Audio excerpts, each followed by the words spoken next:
Hello and welcome. Today we're going into some pretty dark territory, looking at scientific history's most horrifying chapters. These were experiments done in the name of progress, but as you'll see, they came at an absolutely terrible human cost.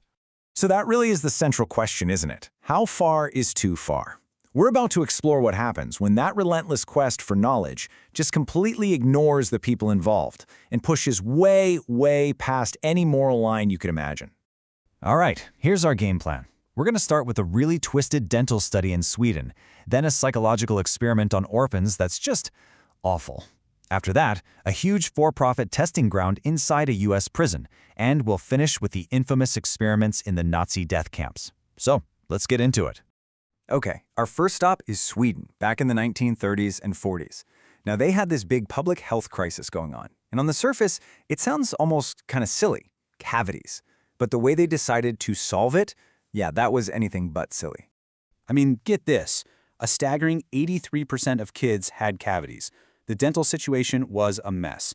The government obviously needed to know why, and the main suspect was candy. But the candy industry, well, they weren't having it. They demanded real scientific proof. And this is how they decided to get that proof. It was called the Vipeholm Study, and it was funded by both the government and the candy companies. But think about it. Who in their right mind would volunteer to have their teeth systematically destroyed for science? Well, they found their subjects at the Vipeholm Institution, a place that housed patients with severe intellectual disabilities. In the eyes of the researchers, these people were perfect. They were voiceless. You know, the study actually started out okay. For 2 years, the patients got a healthy diet, vitamins, fluoride, and their dental health was great. But then came the sugar phase. They were fed huge amounts of candy, including a special toffee that was literally engineered to be extra sticky just to make sure it would cause the most damage possible.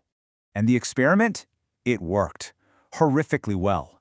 It proved, without a doubt, the link between sugar and cavities. But it came at the cost of constant, unimaginable pain for the subjects. Around 10% of them had their teeth completely rotted away, right down to the root. And the craziest part? When the results were finally published 4 years later, the public was outraged. But they were outraged about the findings, not the methods. The suffering was just seen as a necessary evil. For our next case, we're going to shift from physical damage to deep psychological scarring. This one was so cruel, its own researchers nicknamed it the Monster Study. So, back in 1939, a psychologist named Wendell Johnson wanted to test a theory he had about stuttering.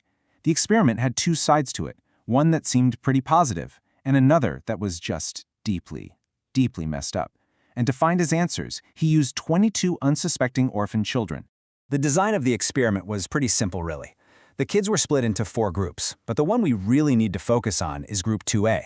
This was 6 kids who spoke perfectly fine, who were about to be systematically convinced that they had a problem.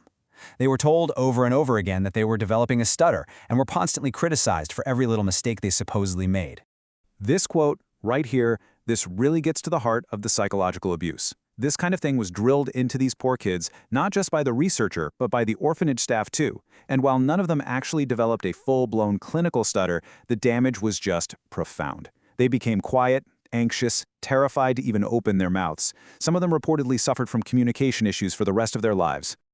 Okay, for our third case, we're heading to Philadelphia. Here, for more than 20 years, a prison was turned into a living laboratory, all driven by profit and a really chilling disregard for human life.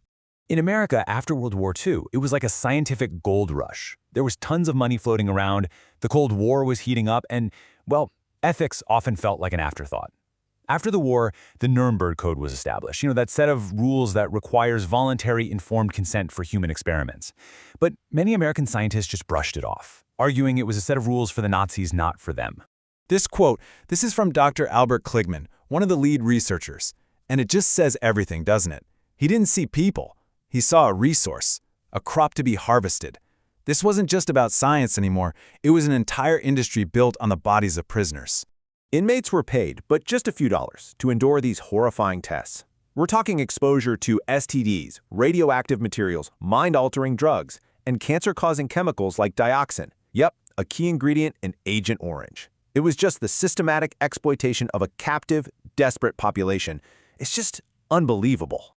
And now, we've reached the absolute darkest point of this journey, the Auschwitz-Birkenau death camp, and the work of a man whose name is basically a synonym for pure evil, Josef Mengele, the angel of death. What made Mengele so uniquely terrifying was his duality. Survivors actually described how he could bring children candy one moment and then personally escort them to the gas chambers the next. He was obsessed with twins and people with physical abnormalities, using them to satisfy his twisted scientific curiosities, doing things like injecting diseases directly into people and even sewing children together. Over his time at Auschwitz, Mengele personally selected around 1,500 pairs of twins for his experiments. His method was to perform some awful procedure on one twin while keeping the other as a control. And when the experiment was done, both were often killed and dissected so he could compare them. Out of those 3,000 people, only about 200 survived. But here's the thing. Mengele wasn't some lone wolf. He was part of a huge, state-sanctioned system of medical torture.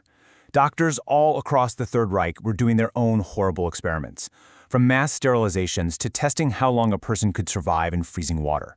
It was the complete and total perversion of medicine. So that brings us back to where we started.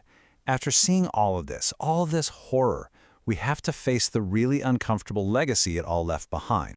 And here's the brutal, awful paradox. The Vipholm study, it did confirm how dangerous sugar is for our teeth. The Nazi hypothermia experiments, disturbingly, they provided data on how to revive freezing victims that is still referenced today. But does a useful result wash away the blood? Can you really separate the data from the sheer inhumanity it took to get it? This is what it all boils down to. It forces us to ask, where is the line? At what point does the search for knowledge just become an excuse for pure cruelty? These stories, they show us that this is a question we have to keep asking, forever. Was any of it at all, worth the price?